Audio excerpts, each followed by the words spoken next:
Publicado edital para o concurso do Conselho Regional de Engenharia e Agronomia de Mato Grosso de 2025. As inscrições serão feitas até 7 de outubro de 2025 no site da Banca Inepam. Os contratados receberão salários de até R$ 5.000.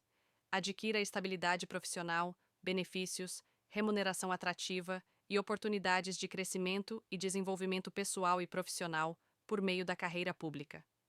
As apostilas digitais em arquivos PDF do provimento efetivo. Concursos são elaboradas conforme os temas e conteúdos pedidos no edital, contendo todas as matérias básicas e as específicas, além de arquivos bônus como a análise da banca organizadora e outros que darão todo o suporte aos seus estudos. Estude com a qualidade de quem aprova candidatos desde 2011. Acesse já e confira nosso material pelo link abaixo. Provimento efetivo, concursos. Os melhores preparando os melhores.